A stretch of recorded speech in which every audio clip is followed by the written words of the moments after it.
ఇప్పుడే country delight యాప్ని download చేసుకోండి. Download the country delight app now. పాకిస్తాన్లో అణు విస్ఫోటం జరిగిందా లేదా అణు ధార్మికతకు సంబంధించినటువంటి స్టోరేజ్లో లీకేజీలు ఏర్పడ్డాయా? భారతదేశం జరిపిన ఆపరేషన్ సింధూర్ అణ్వస్త్రాలకు సంబంధించి పాకిస్తాన్లో నిజంగానే సమస్యల్ని సృష్టించిందా?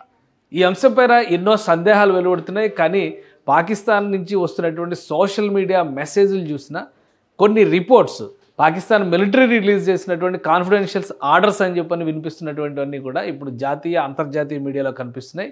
వీటి సారాంశం ఏంటంటే ఖచ్చితంగా పాకిస్తాన్లో రేడియేషన్ ఎఫెక్ట్ ఉంది. గత 2 రోజులుగా దీనిపైన పెద్ద ఎత్తున కసరత్తు జరుగుతున్నట్టుగా సమాచారం వస్తుంది. మరీ ముఖ్యంగా అమెరికాకి చెందినటువంటి ధార్మికత అణ్వస్త్రాలకి సంబంధించినటువంటి సమస్యలు, రేడియేషన్ సమస్యలు రేగినప్పుడు దాని నియంత్రణ కోసం ఉపయోగించేటువంటి ప్రత్యేక విమానం ఎక్స్పర్ట్స్ టీం పాకిస్తాన్లో మోహరించడం వెనక కారణాలు ఏంటనే దాని చుట్టే ఇప్పుడు అంతర్జాతీయ మీడియా ప్రశ్నలన్నీ కూడా నడుస్తున్నాయి.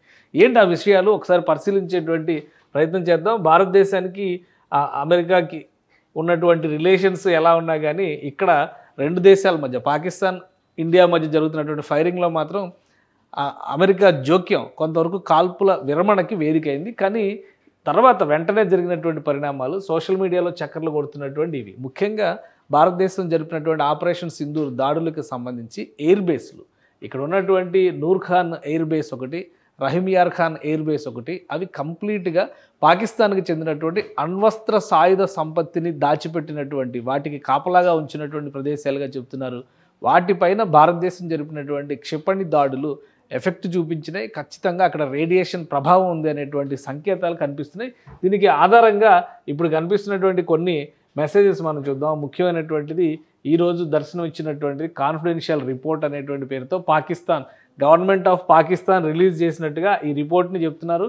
ఈరోజు రిలీజ్ అయింది. దీనిలో కన్ఫర్మేషన్ ఆఫ్ రేడియేషన్ అంటే అణువస్త్రం కానీ లేదా అణు లీకేజీలు కానీ ఏర్పడినప్పుడు రేడియేషన్ ధార్మికత ప్రభావం వల్ల అణుధార్మికత ప్రభావం వలన జరిగేటువంటి విపరిణామాలు చాలా దారుణంగా ఉంటాయి. ఇవి పాకిస్తాన్ నార్దర్న్ రీజియన్ అంటే ఉత్తర ప్రాంతంలో జరిగినటువంటి ఈ లీకేజీని నియంత్రించేటువంటి ప్రయత్నాలు జరుగుతున్నట్టుగా ఇందులో చెప్తున్నారు. The event occurred on 11th May 2025 at approximately 24:55 అంటే బహుశా మిడ్నైట్లో జరిగినటువంటి ఘటన కావచ్చు ఇది. ఆ సందర్భంలో జరిగినటువంటి రాత్రి తెల్లవారుజామున 1 గంట సమయంలో జరిగినటువంటి ఇది. కాకపోతే ఏంటంటే ఇది రొటీన్ మెయింటెనెన్స్కి సంబంధించి ఎక్విప్మెంట్కి సంబంధించి ప్రక్రియ జరుగుతున్నప్పుడు ఏర్పడినటువంటి విఘాతంగా ఈ నోట్లో పేర్కొన్నారు. దీనిలో కూడా national disaster management authority NDMA దానికి సంబంధించినటువంటి రిపోర్టు, అలానే Pakistan atomic energy commission, so వీళ్ళకి సంబంధించినటువంటి రిపోర్టు ఇక్కడ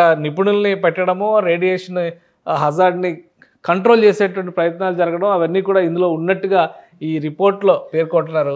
సో ఈ రిపోర్టు సారాంశం ఖచ్చితంగా కన్ఫర్మ్ చేస్తుంది పాకిస్తాన్లోని ఉత్తర ప్రాంతంలో రేడియేషన్ సమస్య వస్తుందని. రేడియేషన్ సమస్య ఎందుకు వస్తుందనే దానికి క్లియర్గా అణు విచ్ఛిత్తి జరిగితే వచ్చేటువంటి ప్రమాదంగా దీన్ని చూస్తున్నారు. అసలు ఏ ప్రాంతంలో జరిగింది, ఎక్కడ జరిగింది, దానికి సంబంధించి కూడా కొన్ని డీటెయిల్స్ ఇచ్చారు. ఇప్పుడు ఏవైతే భారతదేశం దాడులు చేయడం వలన కొన్ని అణుస్థావరాలు దెబ్బతిన్నాయని అంటున్నారో ఆ ప్రాంతాలను సూచించే విధంగా ఉత్తర ప్రాంతాల్లో పాకిస్తాన్ ఉత్తర ప్రాంతాల్లోనే ఈ ఉత్పాతం జరిగినట్టుగా ఈ రిపోర్ట్ చెప్తుంది. ఇది ఆఫీషియల్ రిపోర్ట్ అని చెప్పడానికి ఆధారాలు లేవు. దానిపైన ఉన్నటువంటి అంటే హెడ్డింగ్ అవి చూస్తే కనుక మనకు పాకిస్తాన్ గవర్నమెంట్ ఇచ్చినట్టుగా అనిపిస్తుంది. కానీ కన్ఫర్మ్డ్గా పాకిస్తాన్ ఆర్మీ కానీ గవర్నమెంట్ అఫీషియల్స్ కానీ ఎవరు రిలీజ్ చేసింది కాదు. కాబట్టి ఇది కూడా ఫేక్ అనేటువంటి వాదన బలంగా వినిపిస్తుంది.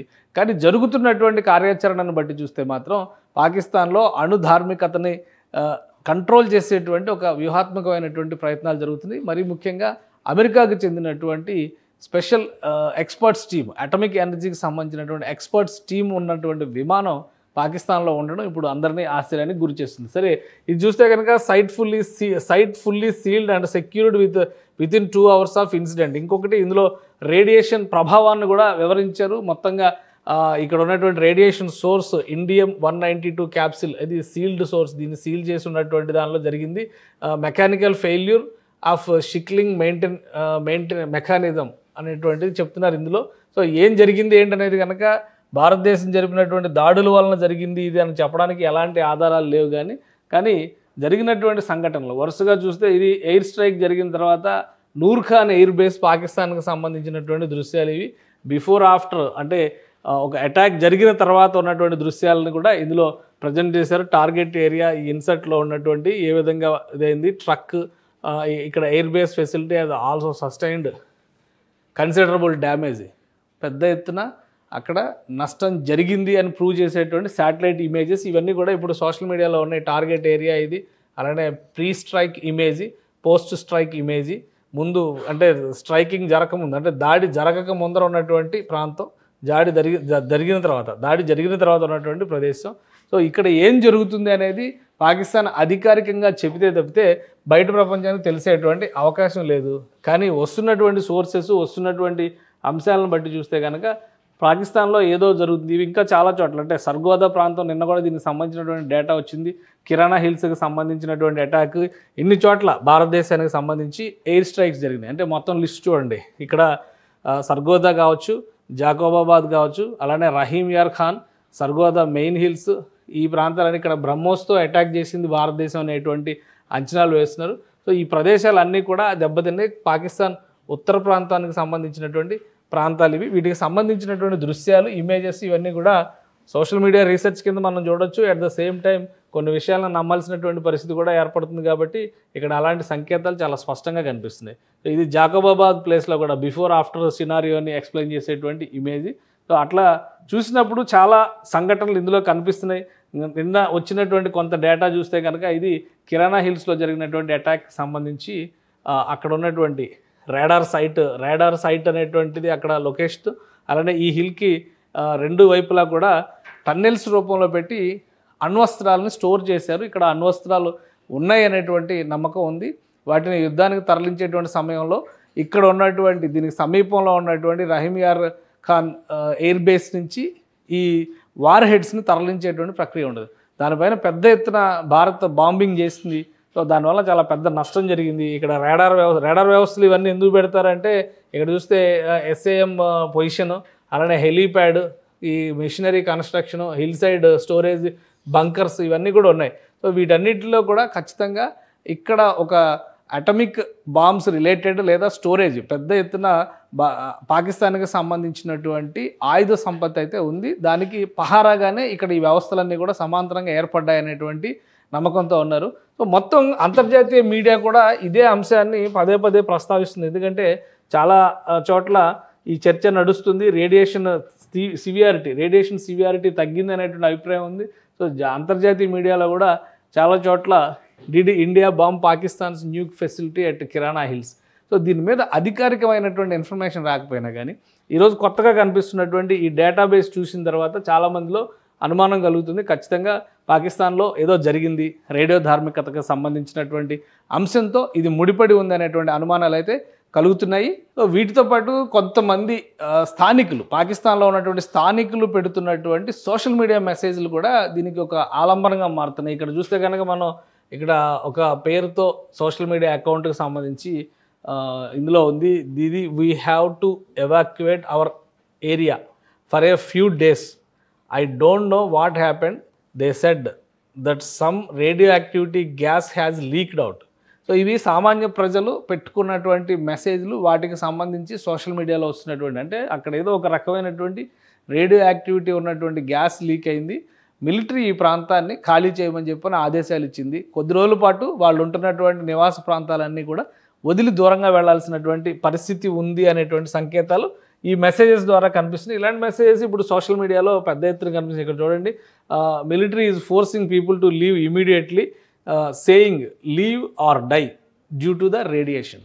సో అక్కడ ఒక రేడియేషన్ అనేది జరుగుతుంది. ఖచ్చితంగా అణుధార్మికత అనేది బయటికి వస్తుంది. ఈ అణుధార్మికత వలన మనుషులకి అనేక రకాల సమస్యలు వస్తాయి, చనిపోయేటువంటి ప్రమాదం కూడా ఉంటుంది దాని సివియారిటీని బట్టి. సో ఎంత నష్టం జరిగింది అనేటువంటి అంశం పైన ఒక క్లారిటీ లేకపోయినా కానీ ఈ వైరల్ అవుతున్నటువంటి న్యూస్ మాత్రం అందరినీ ఆందోళనకు గురి చేస్తుంది. ఇక్కడ కొంతమంది అక్కడ ఉన్నటువంటి ఫారినర్స్ కూడా కొన్ని స్టేట్మెంట్స్ పెడుతున్నారు. Radiation is spreading in Pakistan from smaller bombs. So ఇది ఇంపార్టెంట్. అక్కడ ఉన్నటువంటి బహుశా ఇంటర్నల్గా అవి డ్యామేజ్ అయినాయా భారత్ చేసినటువంటి అటాక్స్ వల్ల, లేదా ఇంటర్నల్గా షిఫ్టింగ్ సమయంలో ప్రయోగించడానికి కావాల్సినటువంటి ఏర్పాట్లు. ఎందుకంటే ఆ రోజు ఉదయం 11వ తేదీ ఉదయం జరిగినటువంటి పరిణామాలను కూడా ఒకసారి మనం గుర్తులోకి తెచ్చుకోవాలి, మననం చేసుకోవాలి. ఆ సందర్భంలో ఏంటంటే national security advisory committee meeting జరుగుతుంది. సో ఆ సమయంలో ఒకవేళ పాకిస్తాన్ ప్రధానమంత్రి గ్రీన్ సిగ్నల్ ఇస్తే అణుయుద్ధానికి కూడా మేము సిద్ధం అనేటువంటి సంకేతాలు ఇచ్చారు. సో ఆ క్రమంలో తరలింపు ప్రక్రియ జరుగుతుండగా ఏదైనా ప్రమాదం జరిగిందా, దానివలన ఇటువంటి పరిస్థితి వచ్చిందా, లేక నిజంగానే భారతదేశం జరిపినటువంటి అటాక్స్లో ఇవన్నీ కూడా ధ్వంసమైనయా, వీటిపైన ఒక స్పష్టత రావాల్సిన అవసరం ఉంది. భారత అధికారుల్ని దీనికి సంబంధించినటువంటి ప్రశ్నలు అడిగినప్పుడు మాత్రం అక్కడ ఏముందో మాకు తెలియదు, బట్ టార్గెట్స్ని ఎక్కడి నుంచి అయితే సైనిక శిబిరాలు రన్ చేస్తున్నారో, ఎక్కడి నుంచి అయితే అటాక్స్ జరుపుతున్నటువంటి ప్రాంతాలు ఉన్నాయో వాటిపైన మాత్రం మేము ప్రతిదాడులు చేశాము, దానివల్ల ఎంత నష్టం జరిగింది అనేది అటు నుంచి రిపోర్ట్ రావాలి, మా అంచనా ప్రకారం మేము టార్గెట్స్ రీచ్ అయ్యాం అని మాత్రమే భారత సైన్యం చెప్పింది. సో ఈ నేపథ్యంలో ఇది మొత్తం ఈ చర్చ అంతా కూడా ఆసక్తికరంగా మారింది. ప్రధానమంత్రి ఈరోజు చాలా గర్వంగా, భారత ప్రధానమంత్రి ఈరోజు త్రివిధ దళాలతో భేటీ అయ్యారు, ఆర్మీ క్యాంపులకు వెళ్ళారు. ముఖ్యంగా పంజాబ్ సమీపంలో ఉన్నటువంటి ఏదైతే అందాపురంలో ఈ మొత్తం అటాక్ చేసి అక్కడ ఎయిర్ బేస్ మొత్తం ధ్వంసం చేసేసామనేటువంటి మాట పాకిస్తాన్ సైన్యం అనౌన్స్ చేసింది. అక్కడికే వెళ్ళి ఈరోజు భారత ప్రధానమంత్రి సైనికులందరితో సరదాగా గడిపారు, ఒక ఆవేశపూరితమైనటువంటి ప్రసంగాన్ని ఇచ్చారు. మీరు ప్రొఫెషనల్గా యాక్ట్ చేశారు కాబట్టే దేశం ఈరోజు క్లిష్ట పరిస్థితి నుంచి బయటకు వచ్చిందంటూ భారత ప్రధానమంత్రి చాలా ధీమాగా చెప్పారు. సో ఈ జరుగుతున్నాయి. అలానే నిన్న రాత్రి కూడా ప్రధానమంత్రి లక్ష్యాలని ఛేదించడంలో త్రివిధ దళాలు, బిఎస్ఎఫ్ లాంటి పారామిలిటరీ ఫోర్సెస్ కూడా ఖచ్చితత్వంతో పనిచేసే పక్కా ప్రొఫెషనలిజం చూపించే అనేటువంటి మాట చాలా ధీమాగా చెప్పారు. పాకిస్తాన్లో మాత్రం అధికారికంగా అటు గెలుపు పైన కానీ కాల్పుల విరమణ పైన కానీ ఎలాంటి స్పష్టమైన ప్రకటన రాలేదు. కొంతమంది మాత్రం ఉత్సాహంగా రోడ్ల మీదకి వచ్చి పాకిస్తాన్ గెలిచిందని సంబరాలు చేసుకున్నారు. సో అధికారికమైనటువంటి వెర్షన్ ఏంటనే దాని మీద పాకిస్తాన్ నుంచి ఇప్పటికీ క్లారిటీ లేదు. కానీ ఈ వైరల్ అవుతున్నటువంటి న్యూస్ని బట్టి చూస్తే కనుక చాలా క్లియర్గా పాకిస్తాన్లో అయితే రేడియేషన్ సమస్య ఒకటి పాకిస్తాన్ని వేధిస్తున్నటువంటి సంకేతాలు చాలా స్పష్టంగా కనిపిస్తున్నాయి. ప్రధానంగా ఇక్కడ టార్గెట్ అయినటువంటి లొకేషన్స్ విషయానికి వస్తే కనుక చాలా కీలకమైనటువంటి లొకేషన్స్, పెద్ద పెద్ద రిపోర్ట్స్, గతంలో అటామిక్ ఎనర్జీ రిపోర్ట్స్లో సబ్మిట్ చేసినటువంటి ప్రాంతాలు కూడా ఈ జాబితాలో ఉన్నాయి. అన్నిటికీ మించి సర్గోదా ప్రాంతం గురించి ఎక్కువ మంది జాతీయ అంతర్జాతీయ మీడియా కూడా రాసింది. పాకిస్తాన్కి సంబంధించినటువంటి అణ్వస్త్ర ఆయుధగారంగా దాన్ని పేర్కొంటూ ఉంటారు. అక్కడే అలాంటి చోట, అంటే అది పాకిస్తాన్కి ఉత్తర ప్రాంతంలోనే ఉంది. ఆ ఉత్తర ప్రాంతంలో జరిగినటువంటి అటాక్ లేదా ఆ ఉత్తర ప్రాంతంలో జరిగినటువంటి లీకేజే ఇప్పుడు పాకిస్తాన్ని వణికిస్తుంది. సో అధికారికంగా ఏం చెప్తారనేది ఇంకా క్లారిటీ రాలేదు. కానీ పాకిస్తాన్ మాత్రం అణుధార్మికత అంచున ఉంది. సరైనటువంటి సమయంలో నియంత్రణ చర్యలు చేపట్టకపోతే అది పాకిస్తాన్ అంతటా విస్తరించవచ్చు, పక్క దేశాలకు కూడా విస్తరించేటువంటి ప్రమాదం ఉండొచ్చు. దాన్ని కూడా కాదనలేనటువంటి పరిస్థితి. సో ఇక్కడ ఏంటంటే ఏదైనా కానీ ట్రాకింగ్ చేసేటువంటి వ్యవస్థలు సరిగా ఉన్నాయా లేవా, పైగా భారతదేశం జరిపినటువంటి ప్రతి దాడుల్లో కంప్లీట్ డిఫెన్స్ మెకానిజం అంతా కూడా పాకిస్తాన్ కొలాప్స్ అయిపోయిందన్న మాట మాత్రం చాలా స్పష్టంగా కనిపిస్తుంది. సో రేడియేషన్కి సంబంధించినటువంటి సమస్య ఉత్పన్నం కావడానికి స్వీయ తప్పిదాలు ఉండొచ్చు, ప్రతిపక్షం చేసినటువంటి, అంటే ప్రత్యర్థి దేశం చేసినటువంటి, మనం ప్రత్యర్థులమే అవుతాం కదా పాకిస్తాన్కి, భారతదేశం చేసినటువంటి దాడుల వలన ధ్వంసమైనటువంటి సందర్భం అయినా కానీ అయి ఉండొచ్చు. దీనివల్ల కాల్పుల విరమణ వచ్చిందా లేదా అనేది పక్కన పెట్టి చూస్తే ఇప్పుడు మాత్రం పాకిస్తాన్లో అణుధార్మికత పెనుభూతంగా విస్తరిస్తున్నటువంటి పరిస్థితి ఉంది. దాన్ని నియంత్రించారా? ఈ రిపోర్ట్లో, ఇప్పుడు మీరు పేర్కొన్నటువంటి రిపోర్ట్లో మాత్రం స్పష్టంగా మెన్షన్ చేస్తున్నారు, సివియారిటీ తగ్గింది అని చెప్పారు అంటున్నారు. సో ఎంతవరకు తగ్గింది, ఎలా ఉంది అనేది చూడాలి. ఇది అధికారికమైన రిపోర్ట్ అని నమ్మడానికి కూడా ఆస్కారం లేదు. కాబట్టి పాకిస్తాన్ అఫీషియల్గా దీని మీద ఏదైనా క్లారిఫికేషన్ ఇస్తుందా? కానీ ఇందులో పేర్కొన్నటువంటి అంశాలన్నీ కూడా చాలా క్లియర్గా పాకిస్తాన్కి సంబంధించినటువంటి వ్యవస్థల్ని మెన్షన్ చేస్తూ పేర్కొన్నటువంటి అంశాలే ఎక్కువగా కనిపిస్తున్నాయి. సో ఈ విషయంలో మరీ ముఖ్యంగా సామాన్య ప్రజానీకం బలి కాకుండా జాగ్రత్తలు తీసుకోవాలంటే కనుక ప్రభుత్వ యంత్రాంగం కానీ మిలిటరీ కానీ ఖచ్చితంగా స్పందించాల్సినటువంటి అవసరం ఉంది. అంతర్జాతీయ నిపుణుల సహకారం తీసుకోవాల్సినటువంటి పరిస్థితి ఉంటుంది. ఎందుకంటే ఈ రేడియేషన్ కేవలం ఇప్పుడు ఉన్నటువంటి జనరేషన్ పైన మాత్రమే ప్రభావం చూపుతూ అక్కడ ఉన్నటువంటి మనుషులకి రాబోయేటువంటి తరాలపైన కూడా ప్రభావం చూపించేటువంటి అవకాశం ఉంటుంది. ఆల్రెడీ మనం జపాన్లో అణుధార్మికత తీసుకొచ్చినటువంటి ఉత్పాతాలన్నింటినీ కూడా గమనిస్తూ వచ్చాం గత 50-60 ఏళ్ళుగా. ఇప్పుడు పాకిస్తాన్లో మొదటిసారిగా అటువంటి పరిణామం కనుక జరిగితే అది మరింత అప్రమత్తంగా ఉండాల్సినటువంటి సందర్భంగా భావించాలి. ఏదేమైనా ఒకవేళ భారతదేశం జరిపినటువంటి ప్రతిదాడిలోనే ఇది కనుక జరిగితే భారతదేశం ప్రపంచానికి ఒక కొత్త సందేశం ఇచ్చినట్టుగా కూడా గమనించాలి. అణ్వస్త్రాలు ఉన్నటువంటి దేశాలు విర్రవీగేటువంటి పరిస్థితి ఉండకూడదు. అణ్వస్త్రాలు ఉంటే వాటిని ప్రయోగించకుండానే ప్రారంభ దశలోనే విధ్వంసం చేయొచ్చు అనేటువంటి క్లియర్గా, అంటే ఏ దేశం మీదో వేద్దామని రెడీ చేసినవి చివరికి వాళ్ళ దేశ వినాశనానికి ఉపయోగపడేటువంటి లేదా వాళ్ళ దేశ వినాశనానికి పనికొచ్చే విధంగా ప్రత్యర్థి దేశాలు ఉపయోగించుకోవచ్చు అనేటువంటి సంకేతాలను భారతదేశం ఇచ్చింది. అప్రమత్తత లేనటువంటి పాలకులు, మిలిటరీ పాలకుల దాష్టికాల వల్లనే పాకిస్తాన్ ఈరోజు ఇలాంటి సమస్యలను ఎదుర్కోవాల్సి వస్తుంది. ఏదైనా అధికారికంగా ఒక స్పష్టమైనటువంటి ప్రకటన పాకిస్తాన్ ప్రభుత్వం చేస్తుందని ఆశిద్దాం. మొత్తం మీద అణ్వస్త్రానికి సంబంధించినటువంటి అణుధార్మికత పాకిస్తాన్ ప్రజలను మాత్రం ఇప్పుడు బెంబేలెత్తిస్తున్నటువంటి పరిస్థితి ఉంది. సుమన్ టీవీలో మీ పర్సనల్ అండ్ బిజినెస్ ప్రమోషన్స్ కోసం కింది నెంబర్కి కాంటాక్ట్ చేయండి.